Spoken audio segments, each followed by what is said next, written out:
নমস্কার, CNN 24 এর আজকের সংবাদে আমি শিবানী আপনাদের সবাইকে জানাই স্বাগত। প্রথমে দেখে নেব আজকের সংবাদ শিরোনাম। কাছাড়ে 25 লক্ষ টাকার হেরোইন জব্দ, মহিলাসহ গ্রেপ্তার 2। ভাইয়ের স্ত্রীকে নিয়ে পালিয়েছে বোনের স্বামী, এমন আজব ঘটনা কাছাড়ের ক্লেভার হাউসে। শিলচর শিবালিক পার্কে মর্মান্তিক দুর্ঘটনা, ট্রান্সফরমারে বিদ্যুৎস্পৃষ্ট হয়ে মৃত এক যুবকের। কাটিগড়ায় 4 রোহিঙ্গা নাগরিককে আটক, তীব্র চাঞ্চল্য। সোনাই সমষ্টির বিভিন্ন গ্রামাঞ্চলে উন্নয়নের নামে অর্থ আত্মসাতের অভিযোগ উত্থাপিত। এবারে আজকের সংবাদ বিস্তারিত। কাছাড় পুলিশ পৃথক পৃথক অভিযানে বিপুল পরিমাণ হেরোইন জব্দ করেছে। কাছাড়ের senior police super Parthapratim Das জানান, পুলিশ গোপন সূত্রের খবর পেয়ে শিলচর শহরতলি ISBT বাইপাসে উত্তর বারিকনগরের আবুল হোসেন লস্করকে গ্রেফতার করে বৃহৎ পরিমাণের হেরোইন জব্দ করে। ধৃতের কাছ থেকে 6টি সাবানের বাক্স থেকে 66 গ্রাম হেরোইন উদ্ধার করা হয়। সেই সঙ্গে 2টি গাড়িও জব্দ করেছে। তিনি বলেন, অভিযুক্ত এবং জব্দকৃত জিনিসপত্র আরও আইনি ব্যবস্থা নেওয়ার জন্য থানায় নিয়ে আসা হয়েছে। Senior police super Parthapratim Das আরও জানান, গোপন সংবাদের ভিত্তিতে পৃথক এক অভিযান কাছাড় জেলার শহীদপুরের বাসিন্দা শান্তি বেগম লস্করের বাড়িতে অভিযান চালানো হয়। পুলিশ মহিলার বাড়ি থেকে সন্দেহভাজন NDPS পদার্থযুক্ত 29টি প্লাস্টিকের বোতলে প্রায় 17 গ্রাম হেরোইন উদ্ধার করে। এছাড়াও ধৃতের কাছ থেকে 2টি মোবাইল হ্যান্ডসেট, একটি KTM মোটরসাইকেল এবং নগদ 2,860 টাকা জব্দ করা হয়েছে। তিনি বলেন, জব্দ করা হেরোইনের আনুমানিক মূল্য 25 লক্ষ টাকা। আজব প্রেমের গজব কাহিনী, শেষ পর্যন্ত ভাইয়ের স্ত্রীর সাথে বোনের স্বামীর পরকীয়া প্রেম। এই আজব ঘটনাটি ঘটে কাছাড়ের ক্লেভার হাউসের শালগঙ্গা পাড়ে। দেখুন সবিশেষ। একই পরিবারের বোন ভাই রাহুল নাথের স্ত্রীর সাথে বোনের স্বামী বিনয় নাথের পরকীয়া সম্পর্ক। শেষ পর্যন্ত পরকীয়ার জোরে বোনের স্বামী ভাই রাহুল নাথের স্ত্রীকে নিয়ে পালিয়েছে।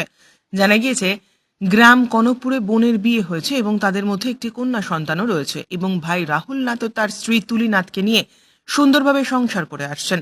বোনের স্বামী বিনয় নাথ যেভাবে শ্বশুরবাড়িতে আসা যাওয়া করতেন তা কেউ বুঝতে পারেননি যে ভাইয়ের স্ত্রীর সাথে তার পরকীয়ার প্রেম রয়েছে। যেভাবে জামাই আদর করেন সেইভাবে বিনয় নাথকে শ্বশুরবাড়িতে আসলে জামাই আদর করতেন লোকেরা। আর এতেই জামাইবাবু তার শালা বউয়ের সাথে পরকীয়ায় লিপ্ত হয়ে পড়েন। এদিকে রাহুল নাথেরও একটি 2 বছরের কন্যা সন্তান রয়েছে, আর সেই কন্যা সন্তানকে রেখে রাহুলের স্ত্রী জামাইবাবুর সাথে পালিয়ে যায়। পরে অসহায় হয়ে রাহুল নাথ নরসিংপুর জনকল্যাণ মহিলা সমিতির কাছে বিষয় তুলে ধরেন এবং জনকল্যাণ মহিলা সমিতির কর্মকর্তাদের নিয়ে ধলাই থানায় এক এজাহার দায়ের করেন রাহুল নাথ। গত 31 তারিখ ডিসেম্বরের 25 ওদিন রাত্রে 2 ঘটিকার সময় আমার স্ত্রী পালিয়ে গেছে। আমার ছোট বোনের জামাই বিনয় নাথ, ছোট বোনের জামাই বিনয় নাথের সঙ্গে যতটুকু সম্ভবত আমি তার নিজস্ব তার যে কারের সঙ্গে গেছে, আমি যতটুকু জানি না। পরে আমি খবর পাইছি যে আমার কারের সঙ্গে তার কারে হইয়া গেছে। তার কারে যখন গেছে যতটুকু পুরো শিওর তার সঙ্গে পালিয়ে গেছে। বুঝতে পারতো যে গত এর আগে নেক্সট স্টেপে একবার গেছে। আমার ঘরে তো আমার ছোট বোনের যখন স্বাভাবিক শ্বশুরবাড়িতে আওয়া যাওয়া করে, আমি তো অতটুকু তো সন্দেহ করার কথাও নাই। দেবর ভাই যেমন ডং চামচা করে ওরকম আর জাত, এটা তো আমার সন্দেহের কোনো কথাও নাই। তার পরেও ঘর সবসময় আওয়া যাওয়া করতো এই করতো। এরপরে নভেম্বর মাসে ওরকম একদিন কি ইয়েতে গিয়া তারা বেরিয়ে গেছে গিয়া। আমি ঘরে আসলাম না। আমার বোন আমায় ফোন করে কইছে যে তারা বোনের তার জামাই করে নাই, আর তাই ফোন করে দেখ। আমি করলাম তো তাই করে ফোন করলাম, দেখে আমার ঘরে স্ত্রীর ফোনও সুইচ অফ, ফোন ঢুকেন না। ঘরে এলাম, আমার পরে তাইরে ঘরে পাইলাম না। যখন তাইরে ঘরে পাইছি না, তখন তাই বোনটা বললাম যে তাই তো ঘরেও নাই। তখন বোনে কইছে না, হেও ঘরেও নাই। 2টা ঘরে থেকে গেছে গিয়া। যাওয়ার পরে প্রায় 1 মাসের মতো আমরা তো খুঁজাইছি, পাইছি না। 1 মাস পরে পাইছি, তারা ঘরে শিলচরের মধ্যেও আসলো, তারা ঘুরিয়ে আইছে। আবার পরে আমরা সমাজের মধ্যে প্রাচুর্য করাইয়া সবকিছু, সমাজে যতটুকু দণ্ডখাচ্ছ আসলো সবকিছু করাইয়া আমরা ঘরে উঠাইছি। কতটুকু তারা স্বীকার করছে যে না, জীবনে কোনো ভুল করতাম, আমরা ভুল হয়ে গেছে, আমরা মাফ করো। আমরা ঠিক আছে ফার্স্ট টাইমে মাফ করছি। মাফ করার পরে 1 মাস থাকার পরে সেম কন্ডিশন আবার তখন তো আমার বাচ্চাটার সঙ্গে লইয়া গেছিল কি। এখন নেক্সট যখন আইসে আওয়ার পরে আমার বাচ্চাটারে আমার সঙ্গে যখন রাখিয়া চলে গেছে কি। আমি তো চাই যখন এখন পরে দুটা কারা শাস্তি হোক, তারা দুজনের পুরা কারা শাস্তি হোক, এফআইআর করছি, দুটার জন্য কারা শাস্তি হোক। শিলচর শিবালিক পার্কে মর্মান্তিক দুর্ঘটনা। ট্রান্সফরমারে বিদ্যুৎস্পৃষ্ট হয়ে মৃত যুবকের মৃতের নাম বক্তার হোসেন লস্কর।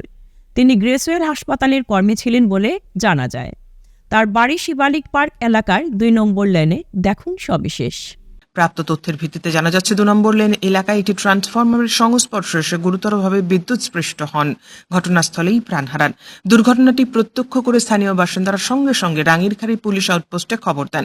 খবর পেয়ে দ্রুত ঘটনাস্থলে পৌঁছয় রাঙ্গিরখাড়ি পুলিশ। মৃতদেহ উদ্ধার করে ময়নাতদন্তের জন্য শিলচর মেডিকেল কলেজের হাসপাতালের মর্গে পাঠানো হয়। কী কারণে দুর্ঘটনাটি ঘটল তা এখনও স্পষ্ট নয়। পুলিশ তদন্ত শুরু করেছে।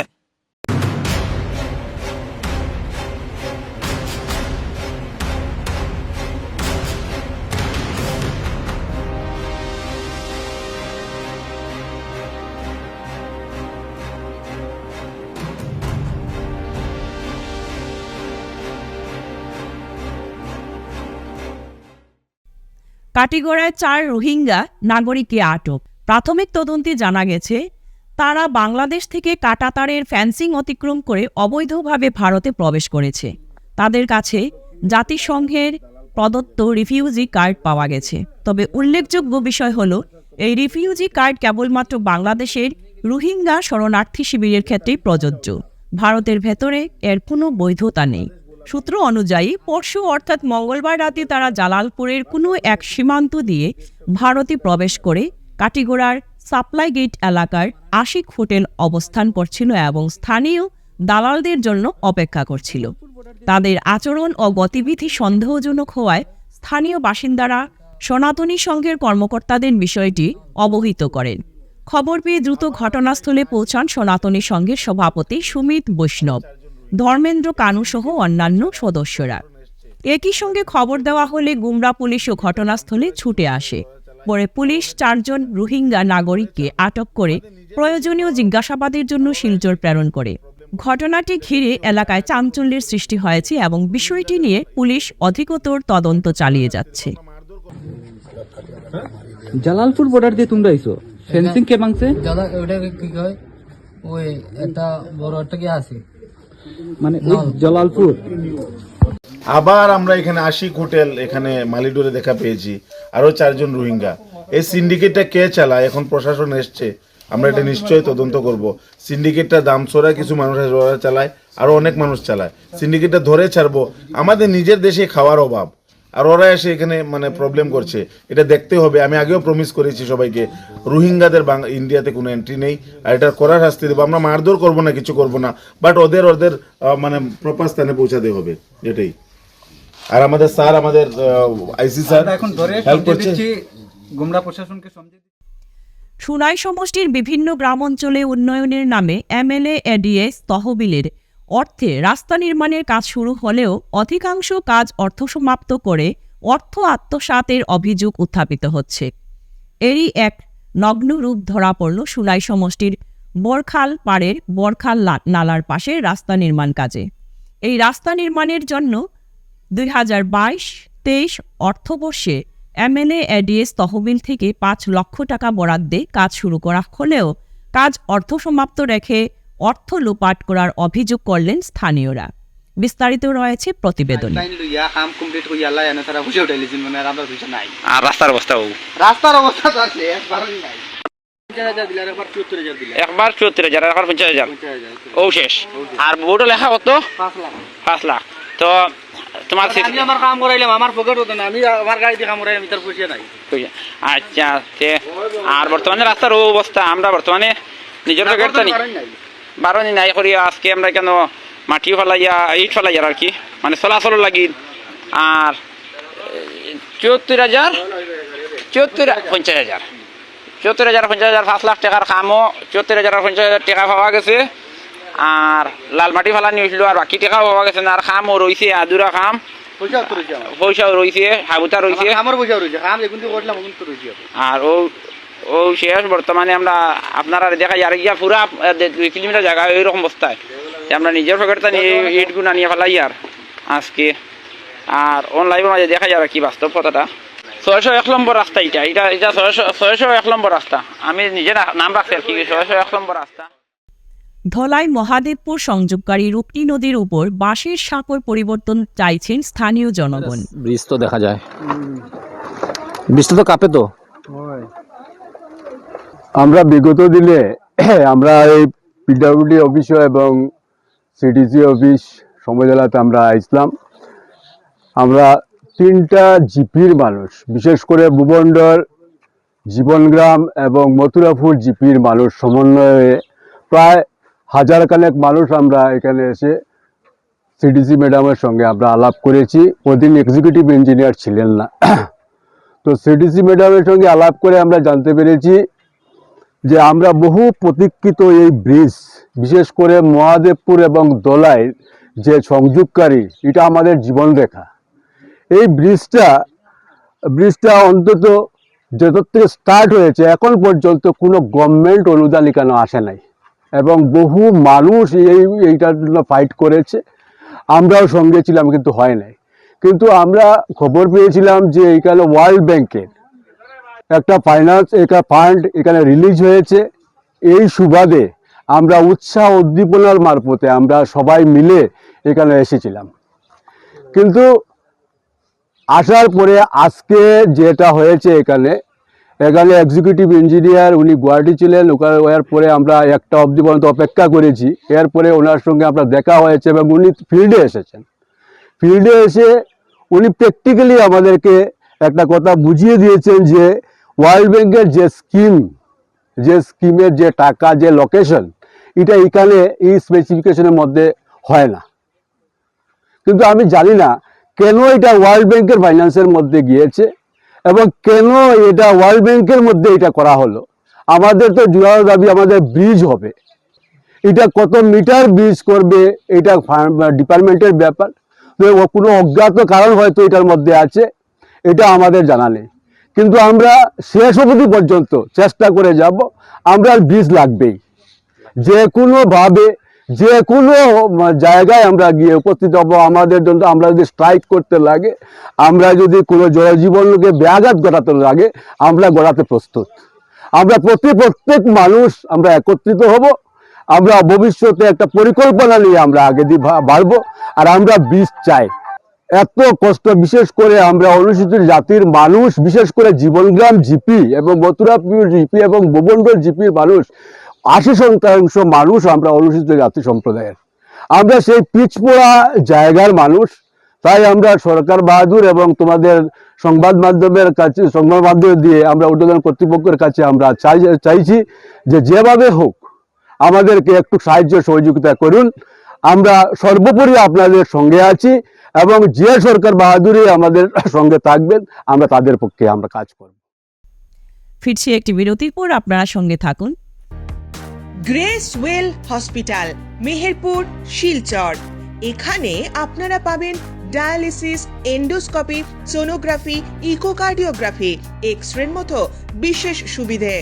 উন্নত মানের ডাক্তারি পরিষেবার পাশাপাশি পাবেন আইসিইউ, এনআইসিইউ, ইনডোর, আউটডোর এবং যে কোনো রকম সার্জারি অত্যন্ত সুলভ মূল্যে এবং অত্যাধুনিক মানের। গ্রেস ওয়েল হসপিটাল বিভিন্ন ধরনের চিকিৎসা পরিষেবার পাশাপাশি এখানে আপনারা পাবেন বন্ধ্যাত্ব কাটিয়ে মাতৃত্ব এবং পিতৃত্বের আশ্বাস। আপনার সুস্থ জীবনের লক্ষ্যে সর্বদা কাজ করে চলেছে গ্রেস ওয়েল হসপিটালের সদস্যবৃন্দ। ঠিকানা grace well hospital, Meherpur, Silchar 788015। আপনার সুস্থ এবং মঙ্গলময় জীবন কামনা করি আমরা। Grace well hospital. ফিরে এলাম বিরতির পর। আগামী 31 জানুয়ারি শনিবার দিবাগত রাত্রিতে অনুষ্ঠিত হবে প্রখ্যাত পীর শাহ সুফি মকবুল হোসেন ওরফে বাকপুরি সাহেবের বার্ষিক উরুস মেহফিল। শুক্রবার জুম্মার নামাজের পর সুনাইর বাকপুর রোজা সংলগ্ন বিশাল মাঠে উরুস মেহফিলের প্যান্ডেলের কাজে ভিত্তিপ্রস্তর স্থাপন করা হয়। বর্তমান পীর শাহ সুফি জমিলুন নবী চৌধুরী ভিত্তিপ্রস্তর করে বিশ্ব শান্তি কামনায় মোনাজাত করেন। পরে সংবাদ মাধ্যমের সামনে প্রস্তুতি তুলে ধরে সাহেবজাদা মাওলানা সাবির হোসেন চৌধুরী আলী আজহরি জানান, রহমতুল্লাহি ওয়া বারাকাতুহু নাহমাদুহু ওয়া নুসাল্লি ওয়া নুসাল্লিমু আলা রাসূলিহিল কারীম। মুহতারাম নাজরিন, আজকে আমরা ঐতিহ্যবাহী বাগফুর উরুস মাহফিলর বৃত্তি স্থাপন করছি। আপনারা নিশ্চয় অবগত আছেন যে আগামী 31 জানুয়ারি রোজ শনিবার দিবাগত রাত্রি আশিকে রসুল জুবদাতুল আরিফিন হযরত শাহ সুফি মকবুল হুসাইন বাগপুরি রহমতুল্লাহি আলাইহির ইসালে সওয়াবের দিন ঠিক করা হয়েছে। আপনারা সবরে বর্তমান বাগপুরি সাহেব সুফি জমিলুন নবী চৌধুরী সাহেবর পক্ষ থাকিয়া এবং উরুস কমিটির পক্ষ থাকিয়া দূর এবং নিকটের দেশ ও বিদেশের সমস্ত মুহিব্বিনে আউলিয়া, সমস্ত আশিকে রসুল, সমস্ত ইসলাম দরদি সবরে আমি দাওয়াত করিয়ার আপনারা এই মাহফিলের মধ্যে আইতা শনিবার দিবাগত রাত্রি 31 জানুয়ারি 2026 ইংরেজি আইয়া বাগফুরি সাহেবর রুহানি বাতুনি ফৈজাতে আপনারা সব ফৈজিয়া বইতা এবং দেগর তরিকতার বুজুর্গানকর ফৈজিয়া বই আপনারা ফৈজিয়া বইতা। এই মাহফিলের মধ্যে ইনশাআল্লাহ সুফিয়ানে আজম, উলামায়ে কেরাম ও সানাখানে রসুল সকল উপস্থিত থাকিয়া মাহফিলে নুরানি ও রুহানি করবা। ইনশাআল্লাহ আপনারা সবর দাওয়াত বাগফুরি সাহেবের পক্ষ থাকিয়া আপনারা সব এখানের মধ্যে আইতা। আসসালাম। কার্যসূচি আপনারা নিশ্চয় জানেন, যেরকম আপনার প্রতি বছর যেরকম যেটা কার্যসূচি থাকে, বাদ আসর আমরা খতমে কোরআন হয়, মাগরিব বাদ তাকি আপনার ওয়াজর সিলসিলা আরম্ভ হয়ে যায়। এশার নামাজ পড়ে, এশার নামাজ আমরা একটু লেট করে পড়ি। এশার ধরেন 8:30 পরে 9টা সময় আমরা এশার নামাজ পড়ি। এশার নামাজ পড়ে আমরা খতমে খাজেগান তরিকতর খতম মিলাদ মাহফিল অনুষ্ঠিত হয়। এরপরে আবার ওয়াজর সিলসিলা আবার একদম আপনার ফজর পর্যন্ত আমরা চলে। ফজরের আগ মুহূর্তে আমরা মুক্তসর সালাতু সালাম পড়িয়া ফজরের নামাজ পড়িয়া আমরা দোয়া হয়। দোয়ার পরে আমরা আপনার তবরুকাত আপনার ডিস্ট্রিবিউশন হয়। হেজামারা এলাকায় বিজেপি কর্মী আক্রান্তের ঘটনাকে কেন্দ্র করে বৃহস্পতিবার দুপুরে চরম উত্তেজনার সৃষ্টি হয়। প্রতিবাদ মিছিল চলাকালীন হেজামারা বাজার এলাকায় পরিস্থিতি দ্রুত উত্তপ্ত হয়ে ওঠে। ক্ষুব্ধ বিজেপি কর্মীরা আগুন জ্বালিয়ে সড়ক অবরোধে বসে, যার ফলে যান চলাচল সম্পূর্ণভাবে ব্যাহত হয়। দলীয় সূত্রে জানা গেছে, আক্রান্ত কর্মীর ঘটনার প্রতিবাদে আয়োজিত মিছিলে নেতৃত্ব দেন বিজেপির সাধারণ সম্পাদক বিপিন দেববর্মা। তার সঙ্গে উপস্থিত ছিলেন এমডিসি থই মক, সঞ্জীব রিয়াং এবং বিজেপির সদর গ্রামীণ জেলা কমিটির সভাপতি গৌরাঙ্গ ভৌমিক। মিছিল চলাকালীন বাজার এলাকায় উত্তেজনা ছড়িয়ে পড়লে পরিস্থিতি সামাল দিতে বিপুল সংখ্যক নিরাপত্তা বাহিনী মোতায়েন করা হয়। দাবি আমরা গতকালকে রাত্রে নাগাদ 2 ঘটিকায় মানে সকালে আমরা এফআইআর করেছি, কিন্তু তাদেরকে এখন পর্যন্ত অ্যারেস্ট করেনি প্রশাসন। আমাদের দাবি অতটুকুই যে কালকে যে কালপিট যে হাতড়া দিয়ে আমাদের কার্যকর্তাকে হত্যার চেষ্টা করেছিল হাতড়া দিয়ে, ওই হত্যাকারী তাদেরকে গ্রেপ্তার করতে হবে। আজকের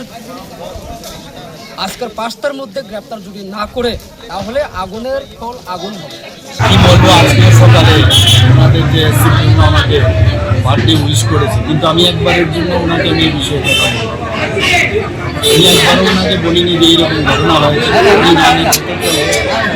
এবং সেটা আমি আগেই রাত্রিবেলায় আমি পুলিশকে বলেছি কাউকে যাতে না ছাড়ি। এবং ওনারা যখন আপনারা দেখেছেন এখন প্রতিটি জায়গায় যখন এই ধরনের ঘটনা ঘটে পুলিশ কিন্তু অ্যারেস্ট করছে এবং যা যা মানে আইনের শাসন যা যা দরকার সেইভাবে কিন্তু সাজাও হচ্ছে। আমি বলে দিয়েছি কালকে যে কোনো অবস্থায় যাতে ছাড়া হয়, কিন্তু আমরা কমজোর হয়ে কাউকে বলবো যে কী হচ্ছে, কেন হচ্ছে, that I will not wish করেছে ভালো, ভেরি গুড, আমিও উইশ করবো যখনই হবে, কিন্তু বোঝা উচিত। এবং একদিকে বলছেন যে আমরা এই ধরনের যারা করছে এদের কোনো জাতপাত নেই, কোন ধর্মের কোন রাজনীতি গোষ্ঠীর আমরা জানি না। আবার আরেক দিক দিয়ে এই ছদ্মবেশে ওনারা এটা করছে, ওটা বোঝা উচিত এই রাজনীতি না করা। আজকের দিনে আর কী বলবো, আমরা যে কথাগুলো আমি সেই মুহূর্তে আমি সামনেতে আমি যে কথাগুলো বললাম, দেখলো যে সত্য কথাগুলো বলে দিয়েছি, আর এখন সত্য কথা হজম হয় না, এটাকে মানুষকে বিভ্রান্ত করার জন্য আবার সেই গুয়েবেলসও কাদায় বলছে আমি নাকি অজ্ঞ, ইতিহাস আমি জানি না। তো আমি দেখলাম যে পরের দিনেই এর সাথে সাথে আমাদের বিজেপির যে পেজ থেকে ওনার উত্তর কিন্তু অলরেডি দিয়ে দিয়েছে যে কী কী বলছেন আর কী কী ইতিহাস ছিল। কি বলবো না, ওনারা তো এইভাবে রাজনীতি করে এসছে, সামনে একরকম বলেন আর পিছনে আরেক রকম বলেন। আর এই ধরনের রাজনীতি মানুষ পছন্দ করছে, মানুষ বুঝে। আমি সবকটা প্রশ্নের উত্তর ওনাকে নিতে। প্রাপ্ত তথ্য অনুযায়ী বরজালেঙ্গা হাই স্কুলের সামনে অবস্থিত একটি ঘর ফাঁকা দেখে এক চোর চুরির উদ্দেশ্যে ভেতরে প্রবেশ করে। বরজালেঙ্গা স্কুলের সামনে অবস্থিত একটি ঘর ফাঁকা দেখে এক চোর চুরির উদ্দেশ্যে ভেতরে প্রবেশ করে। কিছুক্ষণ পর ঘরের মালিক ঘটনাটি বুঝতে পেরে দ্রুত বাইরে থেকে দরজা তালা লাগিয়ে দেন, ফলে চোরের দল ঘরের ভেতরেই আটকা পড়ে যায়। পরবর্তীতে পালিয়ে যাওয়ার জন্য চোরটি একাধিকবার চেষ্টা করলেও ব্যর্থ হয়। সেই সময় সে লাঠি হাতে নিয়ে ঘরের ভেতরে থাকা আসবাবপত্র ও অন্যান্য জিনিসপত্র ভাঙচুর করে ব্যাপক ক্ষয়ক্ষতি ঘটায়। ঘটনার গোটা দৃশ্য স্থানীয়দের মোবাইলে ধারণ করা হয় এবং সেই ভিডিও ইতিমধ্যেই সামাজিক মাধ্যমে ভাইরাল।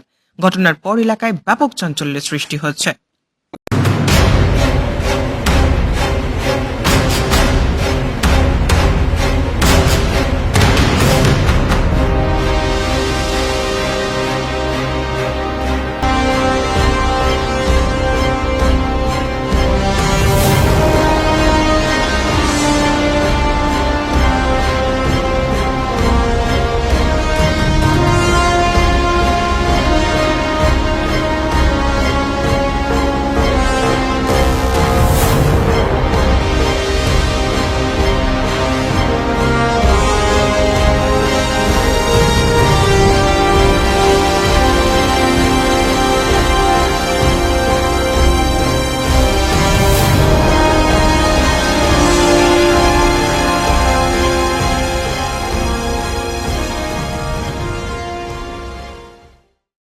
স্বাধীনতার ৭৬ বছর অতিক্রান্ত হলেও খোয়াইপুর এলাকায় আজও এমন বহু মানুষ রয়েছেন যাদের মাথার উপর স্থায়ী ছাদ নেই। এই গৃহহীন ও বাসস্থানহীন মানুষের দুর্দশার বিষয়টি সর্বপ্রথম সংবাদ মাধ্যমে তুলে ধরা হয়েছিল আমাদের পক্ষ থেকেই। সেই প্রেক্ষিতেই এবার প্রকাশ্য স্পষ্টীকরণ দিলেন খোয়াইপুর পরিষদের চেয়ারপারসন দেবাশিস নাথ শর্মা। যারা বসবাস করেন তার মধ্যে অনেকেই আছেন যাদের এখনো বাসস্থান নেই। আমার দেশের প্রধানমন্ত্রী যেটা ঘোষণা করেছেন, প্রতিটি ভারতবাসীর জন্য পাকা বাড়ির ব্যবস্থা করবেন। ইতিমধ্যে যাদের জায়গা আছে তাদেরকে পাকা বাড়ি দেওয়ার ব্যবস্থা করেছেন এবং যারা এখনো পাননি তাদের কাছে বিনম্রভাবে অনুরোধ থাকবে, আপনাদের প্রয়োজনীয় কাগজপত্র এনে পুর পরিষদে আসুন। প্রধানমন্ত্রী আবাস যোজনার যেই ঘর, সেই ঘরের সুযোগ আপনারা গ্রহণ করুন। যাদের জায়গা নেই, যাদের কোনো অন্যের বাড়িতে থাকে, খোয়াই পুর পরিষদ তাদের জন্য পাকা বাড়ি তৈরি করার পরিকল্পনা নিয়েছে। প্রধানমন্ত্রীর যেটা ভাবনা, এই ভারতের প্রতিটি নাগরিকের জন্য পাকা বাড়ি তৈরি করে দেওয়া, আমার রাজ্যের মুখ্যমন্ত্রীর যেটা চিন্তাধারা, সকলের জন্য বাসস্থান তৈরি করা।